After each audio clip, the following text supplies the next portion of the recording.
Hi everyone, it's Tonya, and I've got a lot of things I want to share in this video. I went out on a limb, and this is the first time I've ever done this in my entire life, and I just wanted to share with you guys.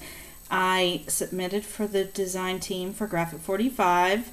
So these are just a few of the projects that I submitted. Of course, I sent the fairy in, and I sent a couple of other things that I've probably already shared with you in past videos, but I wanted to share with you some of these other projects that I created that I also wanted to submit. There's a lot of super talented women who have applied for this design team, men possibly, and if I don't make it, it's okay. But for me, it was a personal thing because I've never had much confidence in my own work, and I know you guys, some of you are going to get out there and really like bash me for that, but I just see things like from following Paper Trail and Jade and, you know, even Arlene, a lot of other people like Bona and Joe and all of that, and I just don't think my stuff measures up to some of their stuff. So and they probably have the same feeling too sometimes about what they do and the people that they look up to. So I have never submitted anything for fear of rejection. So this time I said no. My goal for 2011 is to overcome that fear, push myself harder, really step out of my box, and get my name out there a little bit more, because I realize I do have talent, and the more I submit, the better I'll get at it. So if I don't make it, I'm not going to be too disappointed, because I feel like I overcame a personal challenge by overcoming that fear and actually hitting the submit button. So for those of you who gave me counsel during all of this, thank you so much. I truly appreciate it. I'm one of those that if you want to critique me, I don't mind, as long as it's not done mean-spiritedly and as long as I can see some value in the critique. So the advice that was given to me was excellent, and I certainly appreciate it, and I feel like my art will grow from it even if I don't make the design team. So on with the share. The box that you see in front of you is one of my steampunk altered boxes, and of course, you know, earrings are inside. But what I've done is I've added some gears and a little metal hand, which I thought was the metal hand was just like perfect for steampunk. So I added some feathers. There's some black roses. They're very shiny, glimmery. I had to, they were actually white, and I glimmer misted them black. Actually, I didn't glimmer mist them. I did, but I didn't. I dipped them in that black dye, the RIT dye, and then I glimmer misted over the top of it with, I think it's the one that is the gold. It's got a little gold iridescent to it. And then I added a stick pin and a lot of Prima pearls all the way around, and the paper that I used was from the steampunk line, and it's the one with the advertisement, and I decoupaged it, and then I vintage photoed the edge so that it had a really nice tone to it. So there you go, there's that box. And then I also submitted, I'm gonna move it so that it's not in the way. The other day when Cooper was in the craft room and we were making cards, this is what we made. Let me zoom out just a little bit so you guys can see this card. And this was the card that we were making, and the little birds are the birds that he made. These are his birds. He was so excited that I used them on my card. And this is the steampunk debutante line as well, and I think it's all scraps left over from previous projects, so I really was happy with that. And then the buttons were the center of the flowers. And of course, my little debutante. I've colored in with some metallic paint on her wings to just kind of give them a little more pop. And around the bodice, I don't know if in the glare you can see it or it disappears, but around the bust line of her bodice, I colored that in as well. So there's that share. And then the next card that I created was using the Christmas Past collection, and it's little cherubs, and I also used one of the tags, and I made this cute cross out of Prima roses and opened them up. They were the little miniature roses, and I opened them up and put a pearl on the inside of them.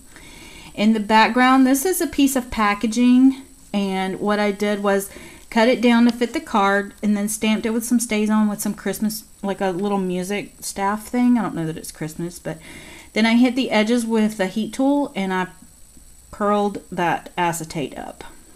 So there's that. And it's all pinkish, kind of Victorian looking. And then added some seam binding ribbon to the top. And then these were all the scraps that were on my desk from the Domestic Goddess layout that I did of my grandmother, which I also submitted. And that tag just fell out, but it's open on the back. And I left the clothespin naked because I remember my grandmother always hanging up clothes with clothespins, and they were never colored, so I just left it plain. And that's a piece of Prima lace that was left over from the box that was laying on my desk. And then everything on the tag was left over from the Domestic Goddess project. Of course, you recognize the Maya Road trim at the bottom. I added some pearls. And then these were stickers that say Queen. And then this is the bling that's from the dress form. And then these are the tags that were on the tag collection.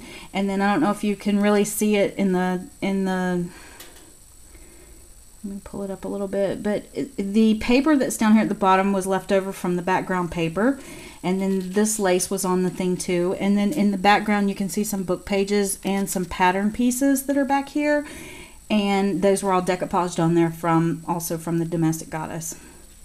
And then on the back I just decoupaged the pattern and the book pages onto the back. It's recently dried. I need to go back and add some vintage photo to the back of it just to give it a little bit more dimension. But there's that for now. And then I have another layout to share. I'm gonna have to zoom the camera out for this, so I will be right back. So this is a layout of my daughter that I created using the Christmas Past collection, and I used some I Am Roses gardenias because to me they remind me a little bit of poinsettias, the little curly poinsettias.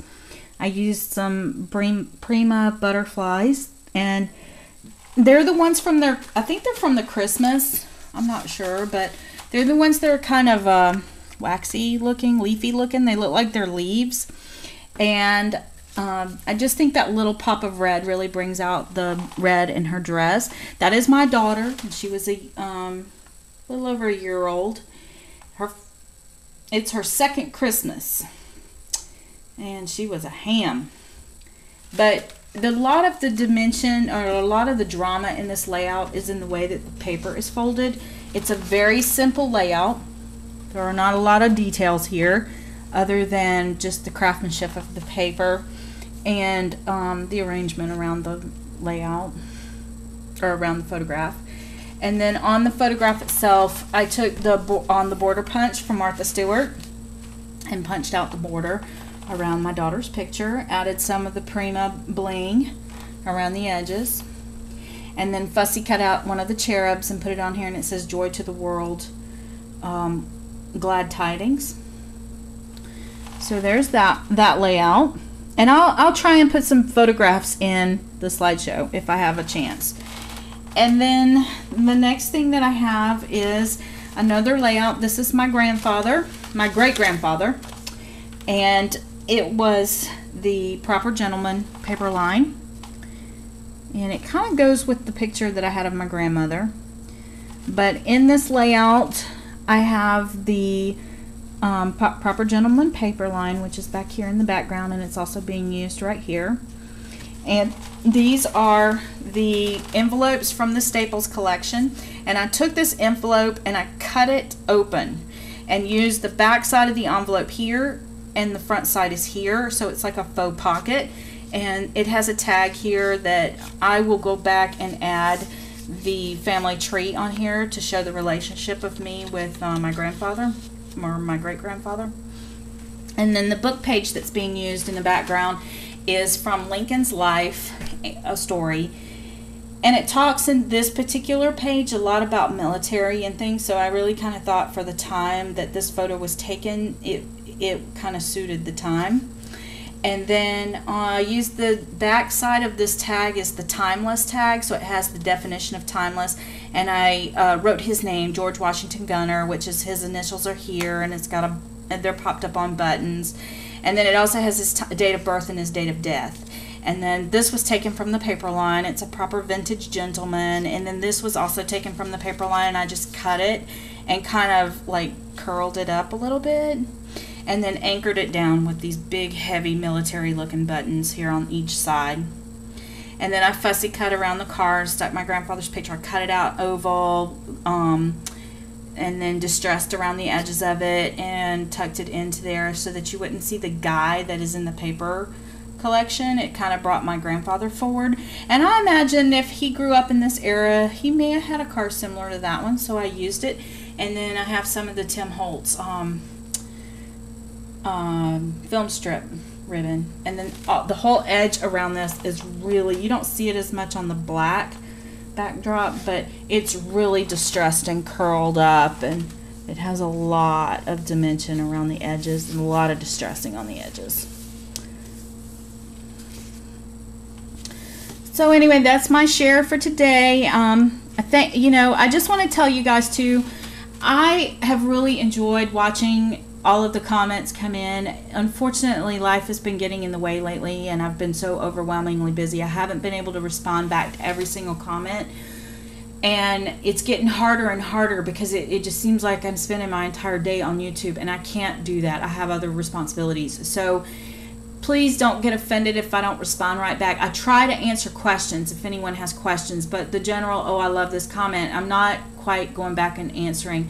You guys, please know I love you, love you, love you. I look forward to those comments. I love reading them. It's just I'm spending way too much time responding to subscriptions and responding to emails. I have added over 400 subscribers since January. It's crazy, crazy, crazy.